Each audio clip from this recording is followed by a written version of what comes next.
रमसा बोली, मेरी दोनों बहनें शादी के बाद भी घर आकर बैठ गई थी।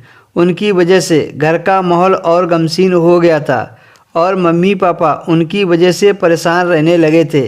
मेरी दोनों बहनों ने 10वीं तक पढ़ाई की थी और मुझे भी पढ़ने का काफ़ी शौक़ था। मैंने मम्मी पापा के मना करने के बावजूद भी अपनी पढ़ाई पूरी की।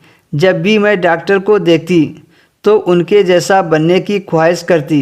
मेरी यह ख्वाहिश भी आखिरकार पूरी हो गई थी और फिर मुझे एक मेडिकल कॉलेज में एडमिशन मिल गया था। वह दिन मेरी ज़िंदगी का सबसे खूबसूरत दिन था। लेकिन यहाँ पर आकर एक यात्रा शुरू हुई। मैंने अपने बलबूते पर मेडिकल कॉलेज में एडमिशन लिया था, लेकिन कहते हैं कि इंसान बड़ा ही बेवकूफ़ और कम अक्ल का होता है।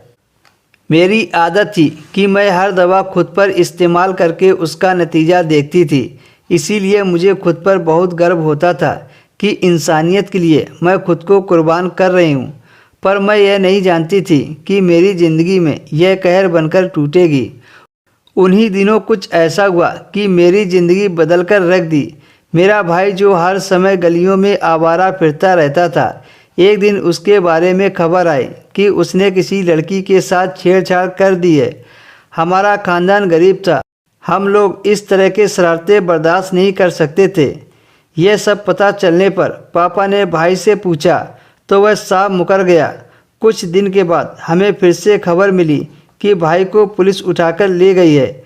जब थाने पहुँचे तो पता चला कि मेरे भाई ने एक लड़की पर हाथ डाला है, पर सच क्या था मुझे नहीं पता।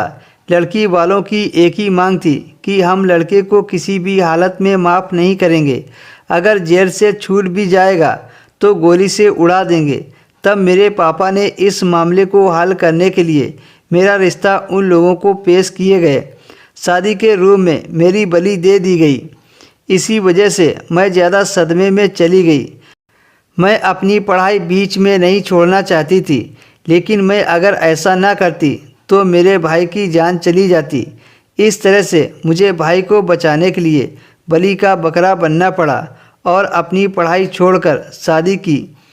तो मुझे बहुत अफसोस हुआ, लेकिन मैंने कुछ किताबें घर पर रख ली थी जिनसे मैं दवाइयों के बारे में सीखती रहती थी। कुछ ही महीने हुए थे कि मेरी सास ने शोर मचाना शुरू कर दिया कि मुझे अभी तक औलाद क्यों नहीं हुई। अब औलाद होना एक औरत के बस में तो होता नहीं है। मैं जब भी अपनी सास को समझाती तो वह मुझ पर ही बरस पड़ती और कहती, कान खोलकर सुन ले, तू तो वैसे भी दुश्मन की बेटी है। तुझे घर पर बैठाकर मुझे कोई सुकून नहीं मिलेगा। तुम लोगों ने मेरी बेटी की सारी ज़िंदगी बर्बाद की है। तुम्हारे भाई ने मेरी बेटी को और हमारे ख़ानदान को मुंह दिखाने के लायक नहीं छोड़ा है। शुक्र करो कि हम तुम्हें ब्याह कर यहाँ ले आए, वरना ना जाने तुम्हारा क्या होता। मैं अभी औलाद पैदा नहीं करना चाहती थी। मैं तो अपनी पढ़ाई पूरी करना चाहती थी ताकि ज़िंदगी में कोई स्थान हासिल कर सकूं। दोस्तों, इसके आगे की स्टोरी आपको नेक्स्ट वीडियो में मिलेगी।